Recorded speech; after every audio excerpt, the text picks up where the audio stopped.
Hello there, fellow runners. It is good to have you training with us again today. I was just getting pumped up with my new workout playlist. Oh, what are you listening to? If you missed it last week, you might wonder why I'm talking so much about running. Well, this month we are talking about commitment. Commitment is making a plan and putting it into practice. Commitment is making Smalls, take off the headphones. Pardon? Take off the headphones. There, perfect. You're talking really loudly, and I don't think you can hear what I'm saying. Oh, I'm so sorry. I'm just trying to stay pumped up in order to be able to run a long race like a 5K that requires a lot of commitment. The training, the cross training, running in the heat, in the rain, in the cold, you really have to be committed to see your plan all the way through. So I'm listening to my playlist to keep me pumped up. Well, I think you might want to slow down a bit, just for a second, and think about how you'll prepare for what you might not think about. Prepare for things you might not think of? How do you do that? Well, what do you do if your shoelace comes untied? How are you going to stop without tripping all the people behind you? Well, or how about when you go to get the water and you do the handoff and you have to time it just right, but then you drop your water all over the ground? What are you gonna do? It's really tricky. These are kind of tough, but I don't know. I think I see what you're saying about preparing for the things that you might not think about. There's more than just what's right in front of me. All right, you guys, we are going to dance to our new theme song for this month, and I'm going to pick Tarzan's brain for more things that I might not have thought of.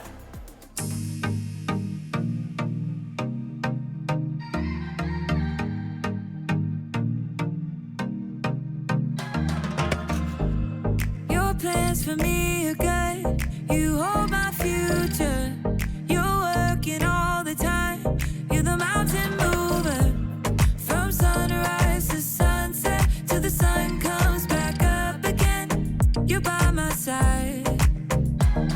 You started a good work in me. I know that you will complete it. You will see it through, yeah. I know that you're still working on me. And everything that you say you'll do, 'cause I believe that you are faithful, oh, you are faithful, oh, you are faithful.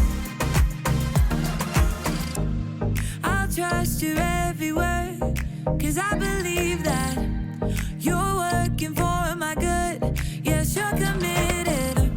From sunrise to sunset, till the sun comes back up again. You're by my side.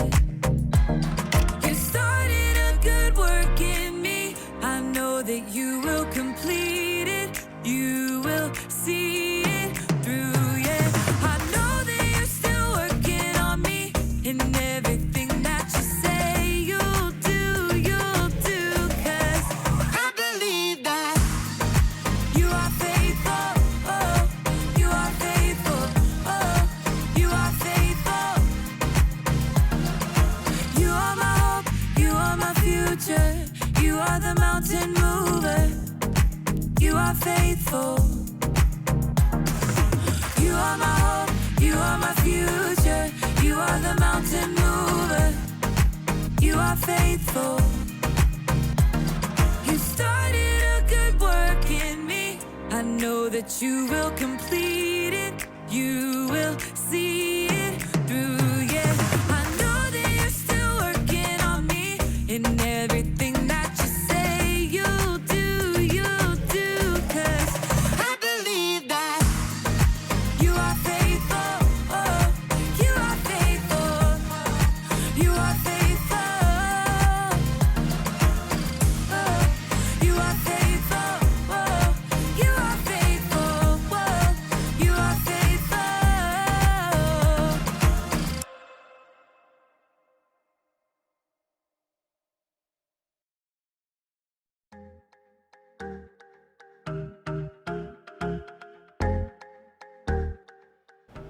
Wherever Jesus went, crowds of people followed him.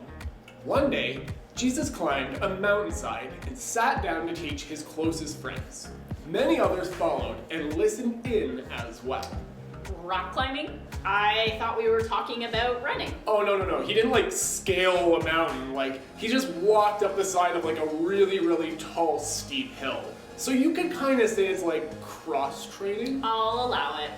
As Jesus spoke that day, he shared all kinds of wisdom about how God wants us to live. He finished with a word picture that helps us understand an important way we can train and grow stronger in our relationship with God. Here's what Jesus said. Everyone who hears my words and puts them into practice is like a wise man. He builds his house on the rock. I don't think I caught that training tip. All right, I'll say it again. Everyone who hears my words and puts them into practice is like a wise man. Oh, no, I'm still not getting it. And why are we talking about houses now? Okay, maybe if I keep going, it'll make more sense. So, Jesus continued on and said, any man who hears my words and doesn't put them into practice is a foolish man. He's like someone who builds his house on sand. Still not seeing the connection here. But why would anyone build their house on sand? You think that if you know enough to build a house, you would know not to build it on sand. Because if a big storm comes, the sand will just wash away and the house will fall over and break. Oh, so you do get it. I do? Well, think about the houses as our lives. If you hear and really listen to what wise people around you are telling you, and you put their wise words into practice, especially when it comes to our relationship with God and others, it's like building your house on a rock. But if you hear what these people are saying, but you don't practice what they've taught you, it's like building your house on sand. Your mistake of not listening to them will lead to your house breaking. So which option do you think would be better? Well, obviously the rock. If the house is my leg, I would want it to stay standing as long as possible. Yeah. And if practicing wise words is what's going to make that happen, then I'm gonna have to add that to my training routine. When we hear what Jesus and other wise people around us say and put what they say into practice, we'll be wise people too. He also says that it builds our life on a firm foundation that will always stay solid no matter what the storms of life may bring. So what you're saying is that we need to practice hearing from God. Exactly. If we practice hearing from God, we'll grow stronger in our relationship with God and with others. And then we'll be able to see how we can love Him and others every day. The Bible. It's 66 books of history, stories, letters, and poetry that fit together to form God's one big story. The epic adventure of how He created us and loves us so much that He made a way to rescue us. As we travel through the Bible, from Genesis to Revelation, we discover people who met God and found their lives changed forever.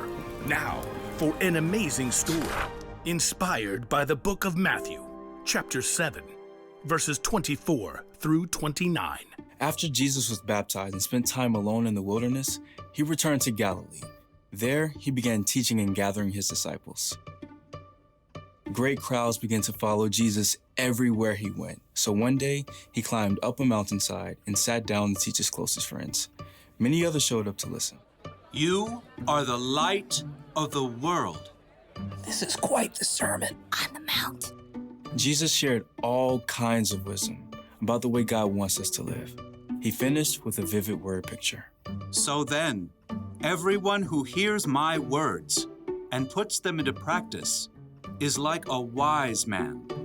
If Jesus gave us this example today, it might sound something like this. There were once two men who got an excellent deal on fabulous beachfront lots. One wise, What of you? and one, well, foolish. Oh, now I can swim with the sharks before breakfast. They both drew up plans for their dream home, but the wise man surveyed his property carefully. Better build back from the beach a little. Looks like we've got solid rock up here for the foundation. The foolish man had other ideas. I want one of those amazing beach cottages where the fish swim right up to your door. But both men got to work. The wise man met with the builder for his new home. I'd suggest steel beams. Can you bolt them directly into the rock? Absolutely. Excellent. Let's go. The foolish man, once again, had other ideas. I like to think of my home as a work of art. Build it only out of things you find on the beach. Driftwood, shells, dried seaweed. You want me to build you a house out of seaweed? You can braid it or something. I'd suggest something more durable for the foundation, like a rock. Don't be so stuffy. We're creating art. Well, okay. At last, the two homes were complete. The wise man moved into his home high up on the rock. Good book, fresh lemonade, salty sea breezes. I'm all set. The foolish man moved into his house right on the beach. Seaweed thatching, exquisite driftwood posts, shell columns. I am a true artiste. Within a short time, dark clouds began to form on the horizon. Looks like I better pull down the storm windows. Oh, goody. I can enjoy the gentle rain on my driftwood porch while communing with the fish at my doorstep. The winds began to pick up. Raindrops spattered against the shore.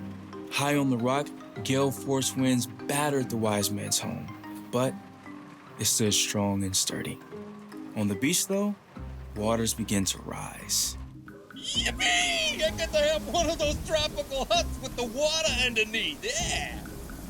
The winds and waves beat against the foolish man's house. Where did I put my magic rainbow sin umbrella? I'm just gonna get out of here. The waves sucked away the sand beneath the house, and the wind whipped against the tipsy driftwood frame, and the entire structure collapsed. The foolish man stood drenched on the beach, staring at the remains of this house. Oopsie. On the mountainside, Jesus explained exactly what it all meant. So then, everyone who hears my words and puts them into practice is like a wise man. He builds his house on the rock.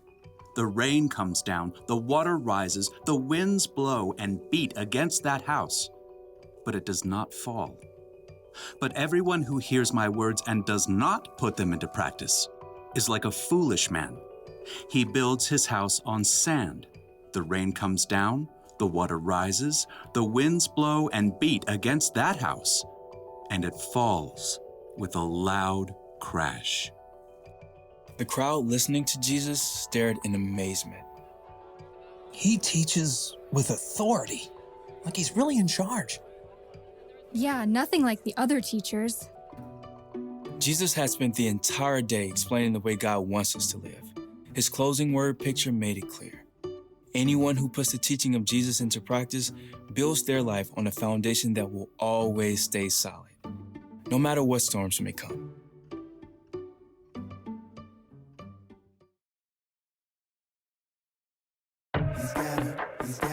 He's got a plan. He's got a. Yes, he does. He's got a plan for me. He's got a plan for me. He's got a really, really, really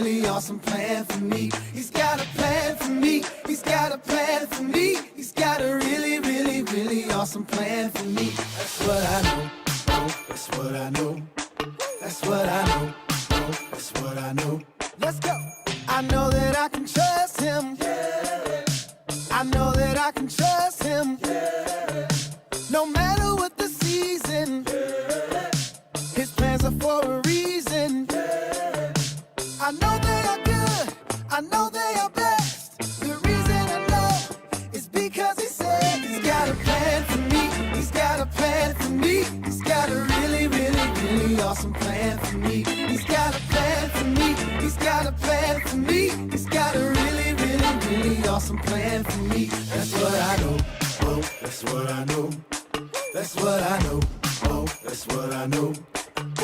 And when I'm feeling so sad, hey, when I am afraid, God will never leave me. No, no, no, His love will never change. I know they are good. I know they are blessed. The reason I know is because I said He's got a plan for me. He's got a plan for me. He's got a really, really, really awesome plan for me. He's got a plan for me. He's got a plan for me. He's got a really, really, really awesome plan for me. He's got a plan for me. He's got a plan for me. He's got a really, really, really awesome plan for me. He's got a plan for me. He's got a plan for me. He's got a really, really, really awesome plan for me. That's what I know. Oh, that's what I know. That's what I know. Oh, that's what I know.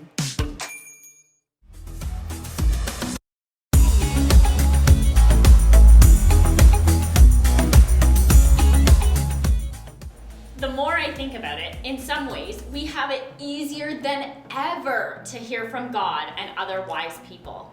We can look up Bible stories on our phones.